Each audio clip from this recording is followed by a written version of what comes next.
Dear viewers, Assalamu alaikum. I am Abdul Rashid, Executive Director, Ali College of Technology, Haripur, Hazara, Pakistan. I am welcoming you in my YouTube channel, Technical Education in Pakistan.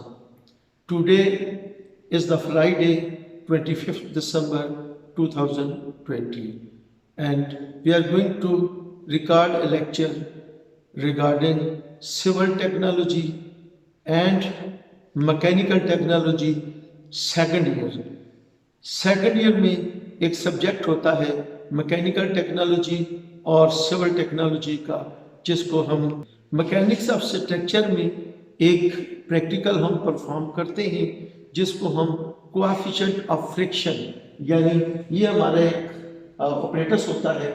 इस operators में हम इसको incline करते हैं और इसमें कोई component डालकर हम उसकी फ्रैक्शन चेक करते हैं कि इसमें कोएफिशिएंट ऑफ फ्रैक्शन क्या है।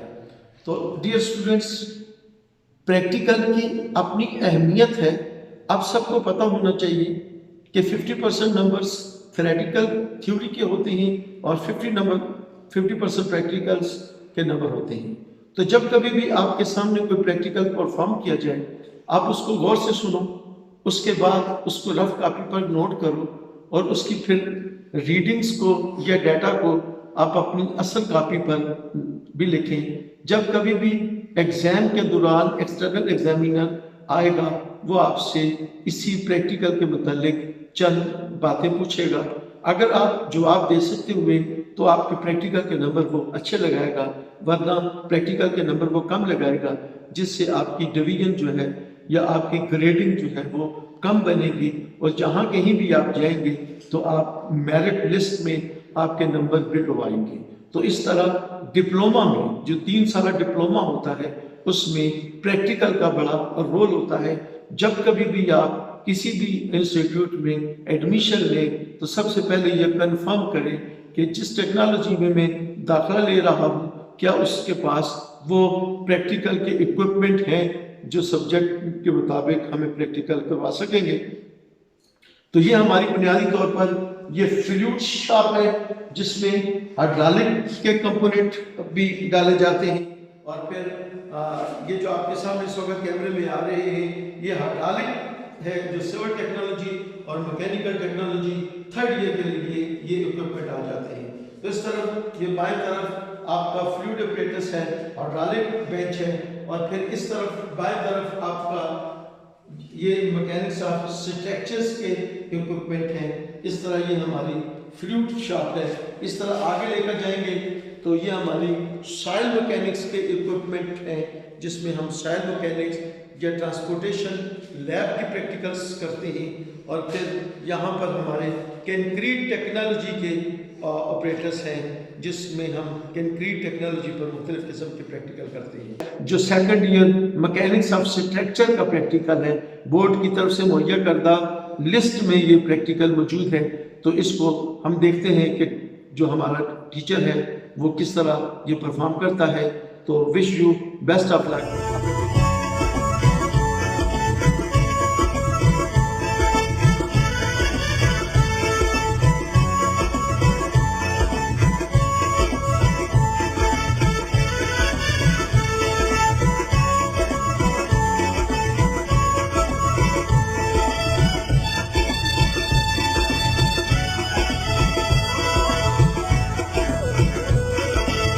बिस्मिल्लाहिर्रहमानिर्रहीम।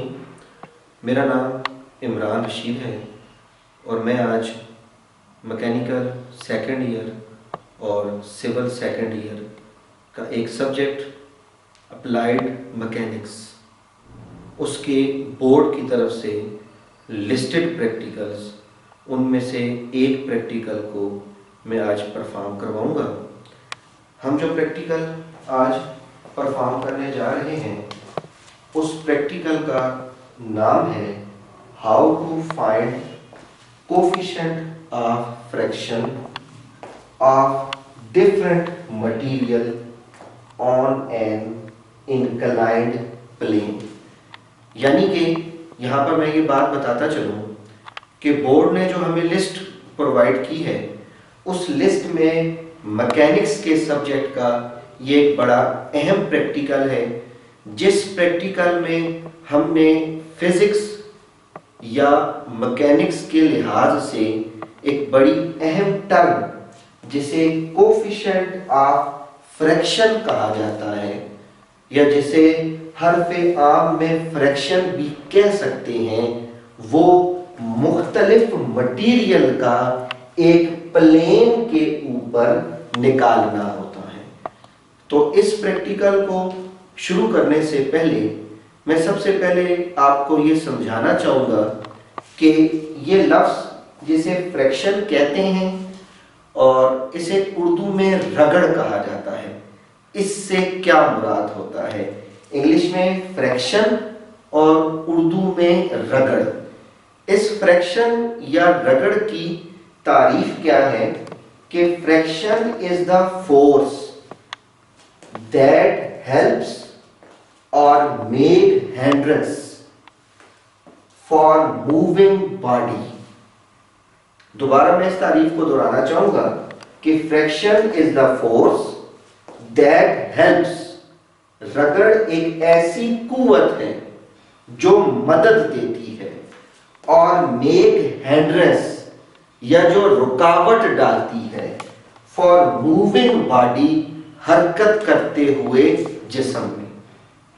चूंकि मैंने ये कहा कि मैकेनिक्स के इस प्रैक्टिकल में हमने आज बात फ्रैक्शन के मुतालिक करनी है, और फ्रैक्शन या रगड़, इसमें जो सबसे अहम चीज है कि हमें ये दो वर्ड समझ आने चाहिए। एक वर्ड कि ये मदद कैसे करती है, और दूसरे वर्ड कि ये हिंड्रेंस या रुकावट कैसे पैदा करती है। तो आप लोग 10th क्लास की फिजिक्स में, 9th क्लास की फिजिक्स में इस फ्रैक्शन के मुतालिक पढ़ते रहते हैं। हमें वहां पर भी एक मिसाल दी जाती है, और इस मैकेनिक्स की बुक के अंदर भी एक मुख्तलिफ मसाले जो है वो मुहैया हैं। उनमें से एक मिसाल ये है कि अगर मैं ये फर्ज करता हूं कि मेरा ये जो हाथ है, मैं से ये फर्ज करता हूं कि मेरा ये हाथ जमीन है, और इसके इस हाथ के ऊपर कोई शख्स, जमीन के ऊपर कोई शख्स चलता है जब, यानी अगर इसे मैं ऐसे जमीन तस्वर करता हूं और इसके ऊपर कोई शख्स या कोई भी इंसान जब चलेगा, तो वो अपना पांव जब रखेगा, वो बेसिकली जमीन के ऊपर एक कुव्वत लगाएगा।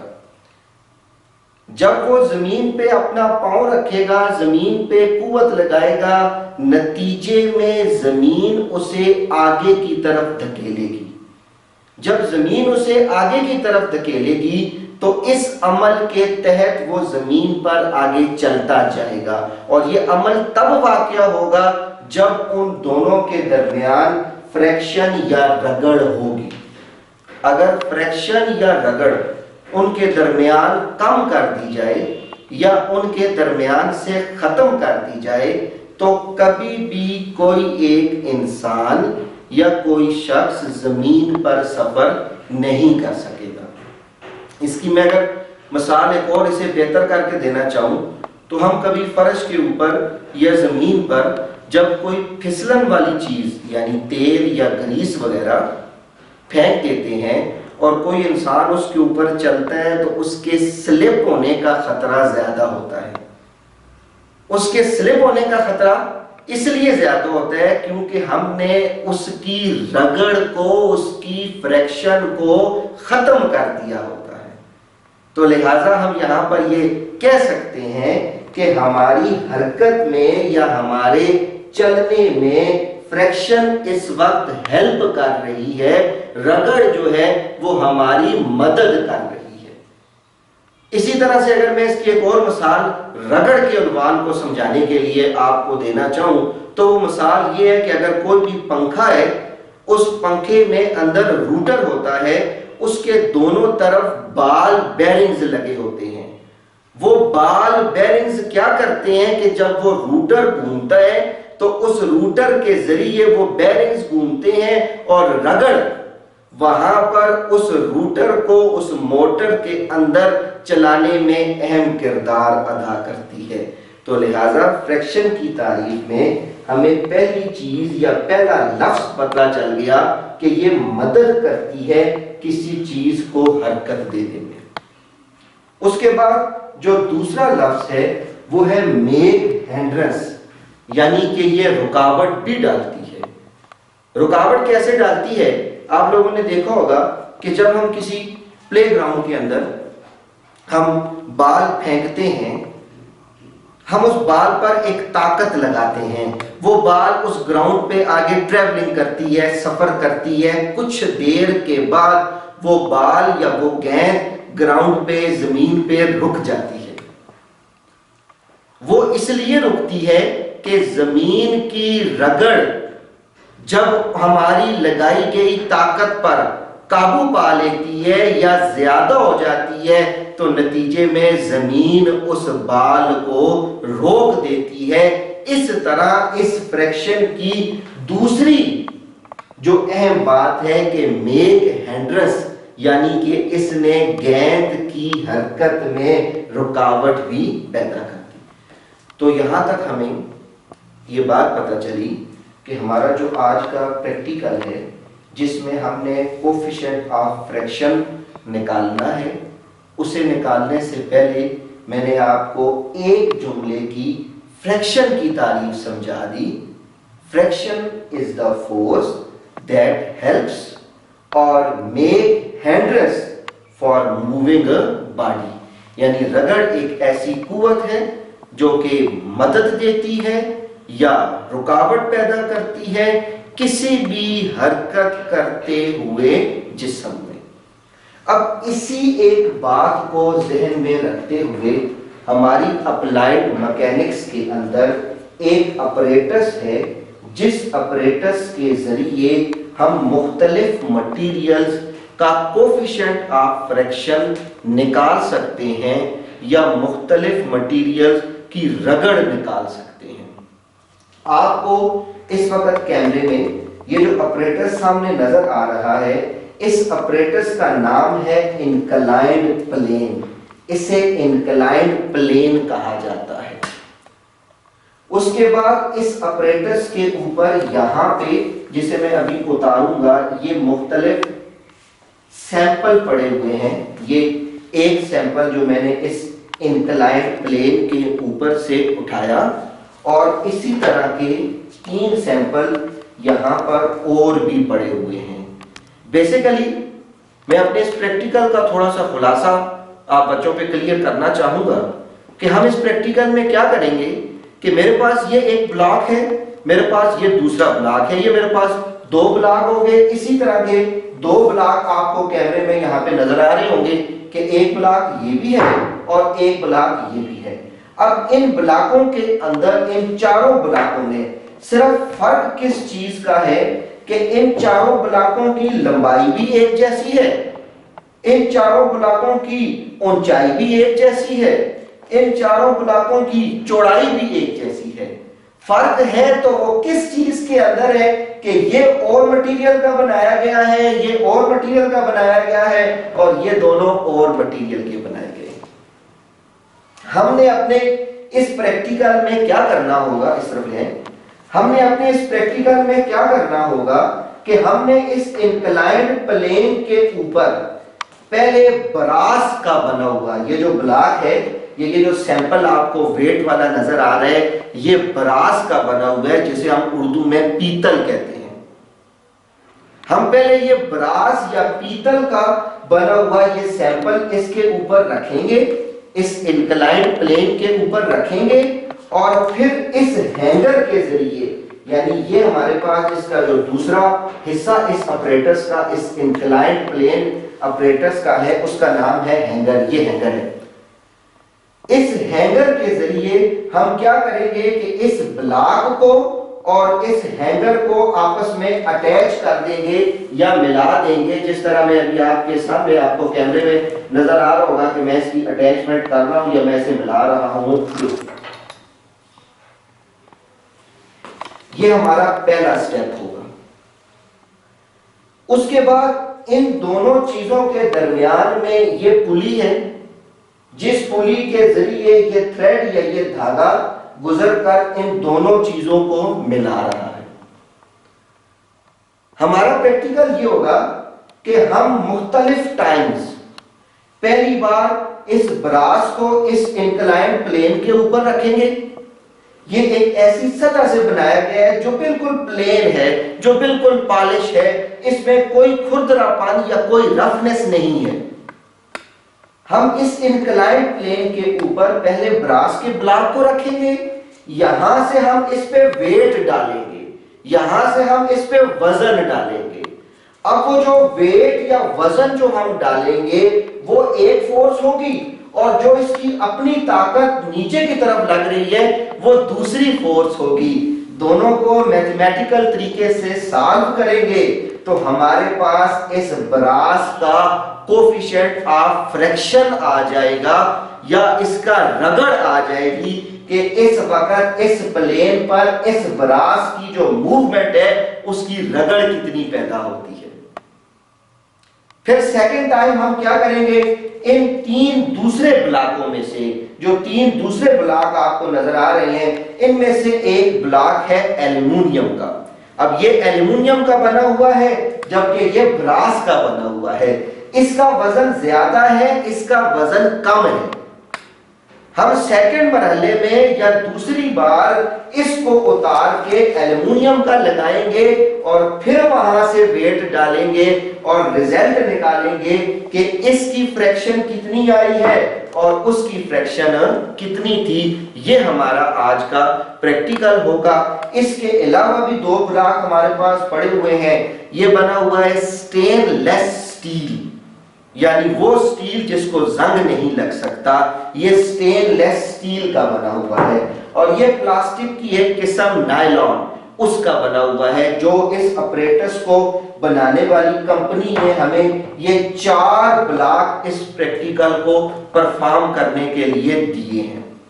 उसके बाद इस इंक्लाइंड प्लेन अपरेटस में एक और खूबी ये होगी, अगर मैं उस खूबी को भी आपको बताना चाहूं, मैं इसकी ये अरेंजमेंट उतार रहा हूं, यहां पे आपने इस तरफ लेकर आना है।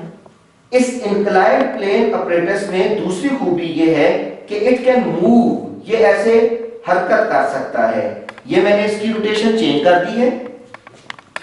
अब इस वक्त इसने जितने डिग्री पर मूवमेंट की है या जितने डिग्री पर हरकत की है, आपको ये मेरी उंगली और ये पॉइंटर कैमरे में नजर आ रहा होगा। इधर एक डी के ऊपर मुख्तलिफ किस्म के एंगल लिखे हुए हैं और ये एंगल इस वक्त अगर मैं इस लिहाज से देखूं तो 120 डिग्री इसने मूव किया हुआ है। फिर इसी तरह से अगर मैं इसको यहां से इस तरीके से ले आऊं, इस तरफ ले आऊं, तो ये इंक्लाइंड प्लेन का जो एंगल है वो इस वक्त राउंड अबाउट 72-73 डिग्री आ गया है। तो कहने का मतलब ये हुआ कि हम इस अपरेटस के जरिए इस इंक्लाइंड प्लेन की पोजीशन को चेंज करके इन ब्लॉक्स को इस्तेमाल करके हम मुख्तलिफ जगहों पे कोफिशिएंट ऑफ फ्रैक्शन मालूम करेंगे या मियार रगड़ मालूम करेंगे। अब हमने अपने इस प्रैक्टिकल को परफॉर्म करना है। जैसा कि मैंने बताया कि हम इस प्रैक्टिकल को परफॉर्म करने के लिए बारी बारी मुख्तलिफ सैंपल ब्लॉक इस इंक्लाइंड प्लेन के ऊपर रखेंगे और उनका कोफिशिएंट ऑफ फ्रैक्शन मालूम करेंगे। हमने अपने इस प्रैक्टिकल के पहले हिस्से में इस वक्त सैंपल ब्लॉक के तौर पर आप सब कैमरे में देख सकते हैं कि ब्रास या पीतल का बना हुआ ब्लॉक रख दिया है। अब इस ब्रास या पीतल के बने हुए ब्लॉक को हमने एक थ्रेड या एक धागे के जरिए हैंगर के साथ अटैच कर दिया है, जो कि आपको कैमरे में नजर आ रहा है। हम सबसे पहले एक छोटा सा टेबल डिस्कस करना चाहेंगे कि हम किस तरीके से इसका कोफिशिएंट ऑफ फ्रैक्शन मालूम करेंगे। यहां पर अगर आप कैमरे में देखें तो आपको एक टेबल डिजाइन किया हुआ नजर आ रहा है। इस टेबल के मुताबिक सबसे पहले सीरियल नंबर आ गया, हम जितने प्रैक्टिकल्स करेंगे वो सीरियल नंबर आगे चलता रहेगा। उसके बाद इसमें दूसरा वर्ड या दूसरा जो कॉलम है उसमें जो लिखा हुआ है mass of sample block. Sample block वो जो मैंने आपको 4 दिखाए थे उनका मास या उनकी कैमियत, जिसे आप नॉर्मल फोर्स भी कह सकते हो। यहां पर मैं आपको एक बात बताता चलूं कि इस अपरेटस को जिस फैक्ट्री ने डिजाइन किया है उन्होंने हमें इन चारों ब्लॉक्स के अपने अपने मास या अपनी अपनी कैमियत अपनी बुक के ऊपर मेंशन करके दी है कि अगर स्टेनलेस स्टील है तो उसकी कैमियत कितनी है, अगर नायलॉन है तो उसकी कैमियत कितनी है, अगर एल्युमिनियम है तो उसकी कैमियत कितनी है, और अगर ब्रास है तो उसकी कैमियत कितनी है। वैसे अगर हम मालूम करना चाहें तो हम मेजरिंग बैलेंस के तहत मालूम कर सकते हैं, लेकिन इन चारों ब्लॉक्स की हमें जो कीमत इसकी फैक्ट्री की तरफ से जो वैल्यू हमें दी गई है वो मैंने यहां पर मेंशन की है। आप लोग कैमरे में देख सकते हो कि एल्युमिनियम का जो सैंपल बना हुआ है उसका जो वजन है या जो कैमियत है वो 300 ग्राम है। ये पेट बात है जो उन्होंने मेजर करके अपनी बुक में लिखी है। उसके बाद स्टेनलेस स्टील का जो वहां पे आपको ब्लॉक या सैंपल नजर आ रहा था वो 830 ग्राम वजन रखता है। नायलॉन जो प्लास्टिक की तरह का था वो 170 ग्राम वजन रखता है, और ब्रास जो पीतल वाला है उसका वजन सबसे ज्यादा है, वो 950 ग्राम वजन रखता है। अब हम अगर अपने दोबारा टेबल की तरफ आए तो हमें ये बात पता चल गई कि मास ऑफ सैंपल ब्लॉक, जिसमें नॉर्मल फोर्स आप उसे कहोगे, उसमें आप जो सैंपल इंक्लाइंड प्लेन के ऊपर रखने जा रहे हो या जिसको आपने इंक्लाइंड प्लेन के ऊपर रखकर उसकी फ्रैक्शन निकालनी है, उसका आपने मास या कैमियत इस टेबल में इस कॉलम में लिखनी होगी। फिर उसके बाद तीसरे नंबर पर जो है वो है लोड ऑन हैंगर, के हैंगर के ऊपर आप कितना वेट या कितना वजन डालेंगे। अगर मैं साथ साथ इस प्रैक्टिकल को परफॉर्म करना शुरू कर दूं तो मैंने सबसे पहले कॉलम में लिख दिया कि सीरियल नंबर 1 आ गया। उसके बाद हम इसमें जो ब्लॉक रख रहे हैं आप लोगों को अभी यहां पर बताया गया था, फिर दोबारा हम कैमरे में दिखा रहे हैं कि ये ब्रास को हमने एक हैंगर के साथ थ्रेड के जरिए अटैच किया हुआ है। और अगर हम अपने कॉलम की तरफ आए तो हमें यह पता चलता है कि जो ब्रास का मास है यानी कि जो Rn या नॉर्मल फोर्स जो इस वक्त आएगी वो है 950 ग्राम। यहां पर पहली बात हमें पता चल गई कि हमने जो सैंपल रखा, सैंपल ब्लॉक रखा, उसमें जो Rn या नॉर्मल फोर्स है उसका जो अपना वजन हमें उस कंपनी वाले ने दिया है वो 950 ग्राम है। यह हमारा पहला स्टेप सॉल्व हो गया। अब उसके बाद दूसरा स्टेप जो है वो है लोड ऑन हैंगर। मैं अगर अपनी बात दोबारा दोहराता चलूं, मैंने पहले भी बताया था कि हम बेसिकली जो प्रैक्टिकल परफॉर्म करने जा रहे हैं, हम उस प्रैक्टिकल में क्या कर रहे हैं कि जो अपरेटस इंक्लाइंड प्लेन वाला अपरेटस है उस अपरेटस के ऊपर हमने मुख्तलिफ सैंपल ब्लॉक रखने हैं और उनको हमने उस इंक्लाइंड प्लेन के लिहाज से उसकी फ्रैक्शंस को मेजर करना है। तो उसमें पहला ब्लॉक हमने जो वो ब्रास का बना हुआ है वो रखा, उसका वजन हमने अपने टेबल से देखा, वो 950 ग्राम आ गया।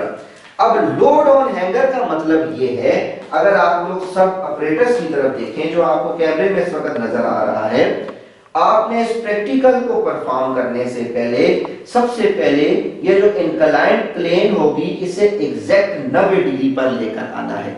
अभी थोड़ी देर पहले मैंने बताया था कि हम इसे डाउन भी कर सकते हैं, हम इसे अप भी कर सकते हैं। लेकिन जब आप ये प्रैक्टिकल फर्स्ट टाइम परफॉर्म करोगे तो ये बिल्कुल एग्जैक्ट 90 डिग्री पर होना चाहिए, यानी इस लाइन को इसके साथ एग्जैक्ट 90 डिग्री बनाना चाहिए। जो ये पॉइंटर के ऊपर आपको राइटिंग लिखी हुई भी नजर आ रही होगी कि मैंने इस वक्त इसे 90 डिग्री पर एडजस्ट किया हुआ है। अब मैं क्या काम करूंगा कि मैं हैंगर के ऊपर वेट डालूंगा। हैंगर के ऊपर वेट डालने के लिए ये मेरे पास इस वक्त हाथ में एक वेट है और इसके ऊपर इस जगह पर अगर आपको कैमरे में नजर आ रहा हो, मैं इसे सीधा कर रहा हूं तो 1N लिखा हुआ है। यहां पर मैं बात बताता चलूं बेटा कि इस 1N का मतलब होता है 1 न्यूटन, यानी कि ये जो वेट है, ये वेट जब हम उस हैंगर पे अप्लाई करेंगे तो इस पे 1 न्यूटन की फोर्स कह दो या वेट कह दो, वो अप्लाई हो जाएगा। मैं इसे अप्लाई करता हूं। अप्लाई करने के लिए क्या करूंगा कि इस हैंगर के साथ मैंने इस 1 न्यूटन की फोर्स को ऐसे लगाया, यहां पे लगाकर मैंने इसे छोड़ दिया। अब थोड़ी सी देर के लिए वो हैंगर मूव करेगा, लेकिन कोशिश करनी है कि इस प्रैक्टिकल में हैंगर ज्यादा मूव नहीं होना चाहिए, वरना कैलकुलेशन में फर्क आएगा। अब मैंने 1 न्यूटन का लोड या वेट जब उस पे डाला तो इधर से इसकी मूवमेंट में कोई फर्क नहीं आया। मैं उस वक्त तक इस हैंगर पे वजन डालता रहूंगा जब तक इस ब्रास के ब्लॉक ने आगे हरकत ना की और ये हैंगर यहां से नीचे ना जाके गिरा। तो उस काम के लिए जब मैंने पहले 1 न्यूटन डाला है तो मैं देखता हूं अब मैं एक और वेट डालता हूं जो उससे थोड़ा सा कम है, वो है 0.5 न्यूटन, यानी ये आधा न्यूटन का वेट है। आधा न्यूटन मैं इस पे और ऐड करता हूं कि क्या उससे ये मूव करता है। उसके लिए मैंने आधा न्यूटन लगाया और फिर इसको छोड़ दिया।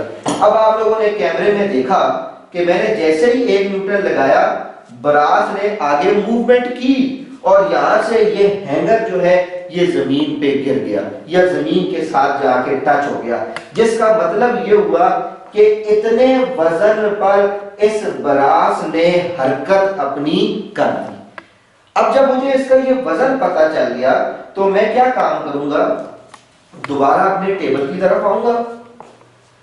टेबल की तरफ यहां पे लफ्ज लिखा हुआ है लोड ऑन हैंगर, कि आपने हैंगर के ऊपर कितना वजन डाला वो आप यहां पे लिखें। हमने अभी देखा कि हमने 1 न्यूटन और आधा न्यूटन यानी 1.5 न्यूटन का वजन हमने इस पे डाला। तो मैं यहां पे पहले एक बात लिख देता हूं कि इसमें कॉलम में 1.5 न्यूटन का वेट हम यहां पे डाल रहे हैं। यहां पर मैं आपको एक बात बताता चलूं, हम जब कभी भी कोई भी मैथमेटिकल वर्क करते हैं या मैथमेटिकली किसी चीज को सॉल्व करते हैं तो उनके यूनिट एक जैसे होने चाहिए। इधर मैंने पीछे लिखा कि ये ग्राम में थी, यहां पे मैंने लिखा कि ये न्यूटन में है ये बेसिकली दोनों की दोनों फोर्सेस हैं। मैं ये चाहता हूं कि मैं इस ग्राम को ग्राम ही रहने दूं और इस 1.5 न्यूटन को ग्रामों में ले आऊं। मैं अपनी बात दोबारा दोहराऊंगा कि इस 1.5 न्यूटन को मैं ग्रामों में लेकर आ जाऊं। अब इसे ग्रामों में कैसे लेकर आऊंगा उसको आप लोगों ने जरा गौर से देखना होगा। एक ऑथेंटिक बात हमें दी जाती है, हमें बताई जाती है, वो बात ये होती है कि 1 kg is equal to 9.8 Newton. 1 kg बराबर है 9.8 न्यूटन के। आप इसे बोर्ड पर लिखा हुआ देख सकते हो कि ये वो एक ऑथेंटिक टर्म है कि 1 kg बराबर होता है 9.8 न्यूटन के। अब हम तो ये देखना चाहते हैं कि हमारा जो 1.5 न्यूटन होगा, इस 1.5 न्यूटन के अंदर कितने ग्राम आएंगे। हालांकि यहाँ पे तो किलोग्राम लिखा हुआ है, हम इसे ग्राम देखना चाहते हैं। उसके लिए क्या काम करूंगा, हमें ये पता है कि 1 किलोग्राम के अंदर 1000 ग्राम होते हैं, यानी 1 किलोग्राम जो है वो बराबर होता है 1000 ग्राम के। अगर मैं इसे मैथमेटिकल तरह से लिखूं तो 1000 ग्राम बराबर आ गया 9.8 न्यूटन के।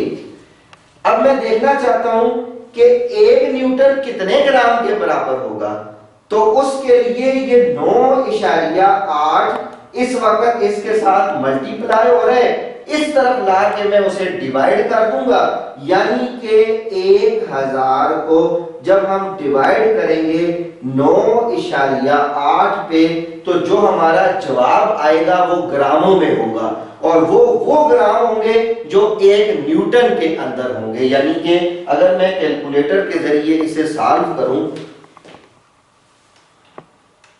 1000 डिवाइडेड बाय 9.8, अब आप लोग कैलकुलेटर पे देख सकते हैं जवाब आया है 102.04। मैं इसे अप्रोक्सीमेटली 102 कह देता हूं, तो मुझे ये पता चल गया कि यहां पर जो आंसर है वो 1 न्यूटन, इस बात को मैं इधर लिख देता हूं कि 1 न्यूटन बराबर होता है 102 ग्राम के। ये मैंने एक इस बुनियादी रेशो के तहत इसे फाइंड कर लिया या निकाल लिया कि अगर 1 किलोग्राम बराबर है 9.8 न्यूटन के, तो 1 न्यूटन के अंदर 102 ग्राम होंगे। मैं इधर आप लोग जो ये लेक्चर देख रहे हैं उन्हें ये बात समझाना चाहूंगा कि कन्वर्जन सिविल टेक्नोलॉजी और मैकेनिकल टेक्नोलॉजी में बहुत अहमियत की हामिल है। अगर आपको एक यूनिट से दूसरे यूनिट में कन्वर्जन आती है, आप उसे कन्वर्ट कर सकते हैं, आप कन्वर्ट करने के तरीके समझ गए हैं, तो आप मैथमेटिकल क्वेश्चंस में काफी सारे कुछ स्टेप हल कर सकते हो। तो लिहाजा हमें ये पता चला कि 1 न्यूटन जो है वो बराबर हो गया 102 ग्राम के। अब हम अपने क्वेश्चन की तरफ, अपने प्रैक्टिकल की तरफ आते हैं। हमने हैंगर पे जो वजन डाला था वो था 1.5 न्यूटन, यानी कि 1.5 न्यूटन। अब कोई इतनी मुश्किल बात नहीं रही इसे ग्राम में कन्वर्ट करना, कि अगर हम कहते हैं 1 न्यूटन बराबर है 102 ग्राम के, तो 1.5 न्यूटन हम कैसे निकालेंगे। उसके लिए हमें कोई इतना ज्यादा स्टेप परफॉर्म करने की जरूरत नहीं है कि 1.5 ज़रब कर देंगे 102 के साथ, तो जवाब आएगा 153। तो मैं ये कह सकता हूं कि यही 1.5 न्यूटन जो है ये बराबर हो गया ग्रामों में 153 ग्राम के, और ये 153 ग्राम वजन जो है ये लोड ऑन हैंगर, यानी कि इस हैंगर के ऊपर हमने जो लोड डाला है वो ग्रामों में 153 ग्राम है। यानी आप लोग ये देखने की कोशिश करें कि हमने 950 ग्राम का वजन, 950 ग्राम इसका वजन है, 950 ग्राम का वजन हम सिर्फ और सिर्फ 153 ग्राम के जरिए उठा रहे हैं ड्यू टू दिस अपरेटस, इस अपरेटस की मदद से। तो यहां पर हमें अपने उस कॉलम में 2 बातें क्लियर हो गई। एक मास ऑफ सैंपल हमने निकाला जो नॉर्मल फोर्स थी 950 ग्राम, जो बुक वाले ने हमें दी थी। उसके बाद दूसरा लोड ऑन हैंगर, हैंगर पे जो लोड हमने डाला वो न्यूटन में 1.5 न्यूटन था। मैंने आपको उसे कन्वर्ट करने का तरीका बताया और आंसर आया 153 ग्राम, यानी 153 ग्राम। अब उसके बाद जो इसका तीसरा कॉलम है उसमें आपको यहां पे एक चीज लिखी हुई कैमरे में नजर आ रही है, स्लाइडिंग फोर्स। ये वर्ड लिखा हुआ है स्लाइडिंग फोर्स। इस स्लाइडिंग फोर्स को हम F से डिनोट करेंगे, और ये 2 चीजों का मजमुआ होगी। ये स्लाइडिंग फोर्स 2 चीजों को जमा करने से आएगी। कौन कौन सी 2 चीजें? पहला ही होगी इसमें लोड ऑन हैंगर, हैंगर पे आपने कितना वजन डाला, और दूसरा होगा मास ऑफ हैंगर, हैंगर का अपना वजन। यानी कि अगर मैं इस फिर ऑपरेटर्स की तरफ आऊं, इस ऑपरेटर्स में इस वक्त तक तो मैंने सिर्फ और सिर्फ जो बात की थी वो मैंने इस वजन की थी, जो वजन हम इस पे एक्स्ट्रा डाल रहे थे। हैंगर के वजन को तो मैंने इससे निगलेक्ट किया हुआ था, सिर्फ ये मैंने जो ये दो जो मैंने वेट डाले थे ये 1.5 न्यूटन थे और ये ग्रामों में 153 ग्राम थे, लेकिन इसका वजन हटाया हुआ था। अब हम जो स्लाइडिंग फोर्स जो पूरी निकालेंगे उसमें इसके वजन और इसके वजन इनको जमा करेंगे तो तब पता चलेगा कि वो कुव्वत कितनी है जिसने इसको हरकत करने पे मजबूर किया या जिसने इसको स्लाइड करने पे मजबूर किया। तो जब हम इन दोनों की दोनों वेट्स को या दोनों की दोनों कुव्वतों को जमा करेंगे, आप इस टेबल में देख सकते हैं, कैमरे में आपको नजर आ रहा है कि लोड ऑन हैंगर 153 ग्राम था और plus mass of hanger, hanger का ऑथेंटिक मास है, कंपनी ने उस अपनी बुक में मेंशन किया हुआ है, वो होता है 50 ग्राम। अब हमने 153 में 50 को जमा किया तो आंसर आ गया 203 ग्राम। ये 203 ग्राम हमारे पास स्लाइडिंग फोर्स आ गई। हमने स्लाइडिंग फोर्स भी निकाल ली, हमने नॉर्मल फोर्स भी देख ली, हमने लोड ऑन हैंगर भी देख लिया। अब फाइनल और आखिरी स्टेप आ गया, वो हो गया कोफिशिएंट ऑफ फ्रैक्शन। याद रखें कोफिशिएंट ऑफ फ्रैक्शन को हम जाहिर करते होते हैं म्यू से। ये जो यू आपको बना हुआ नजर आ रहा है इसे हम म्यू पढ़ते हैं और ये म्यू बराबर होता है F divided by R N. F जो है वो स्लाइडिंग फोर्स है और आर एन जो है वो नॉर्मल फोर्स है, यानी दोनों आपने निकाल ली हुई है। अब सिर्फ आपने डिवाइड करना है, डिवाइड करोगे तो कोफिशिएंट ऑफ फ्रैक्शन आ जाएगी या म्यू आपके पास निकल आएगा।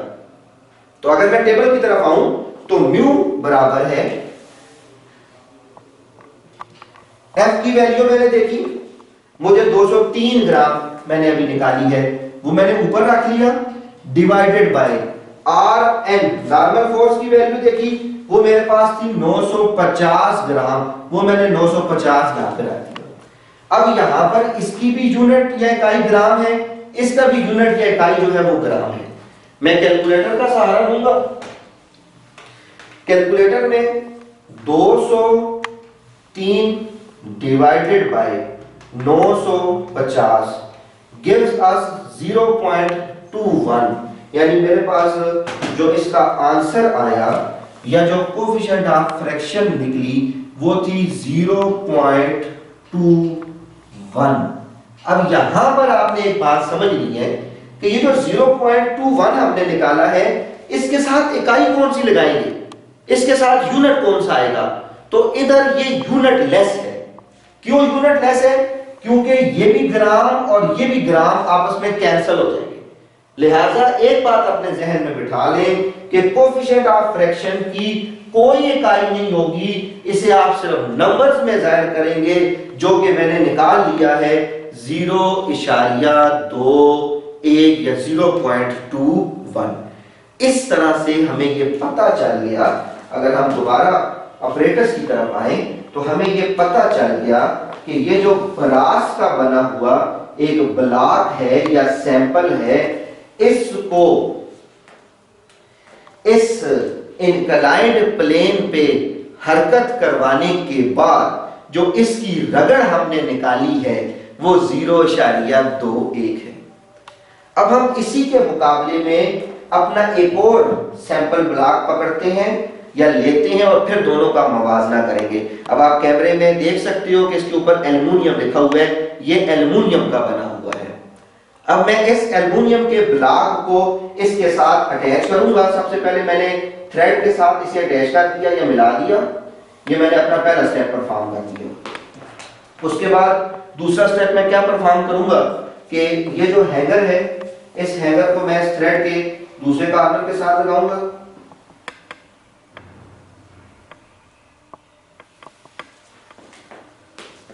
ये दूसरा स्टेप परफॉर्म हो गया। अब मैं क्या काम करूंगा कि मैं दोबारा अपने टेबल की तरफ आऊंगा,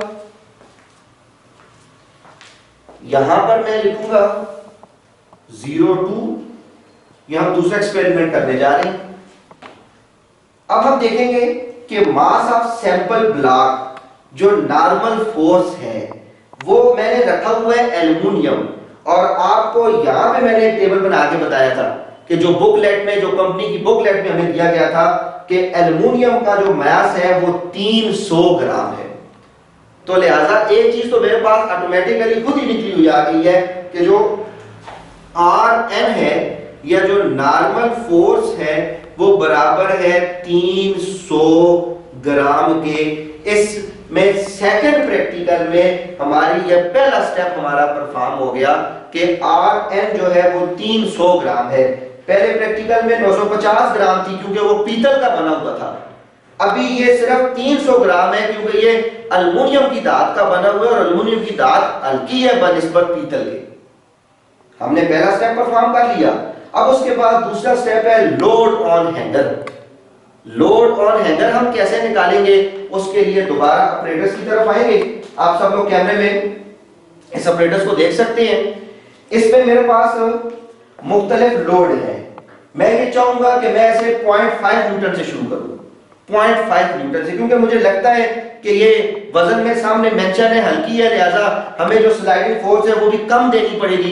तो मैं 0.5 न्यूटन से इसे स्टार्ट करना चाहता हूं।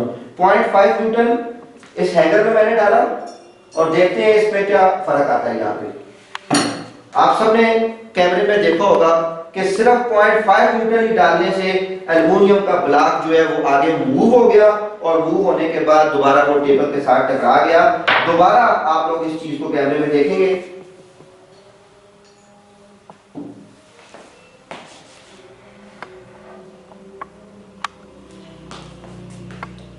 ये स्टेप हो गया।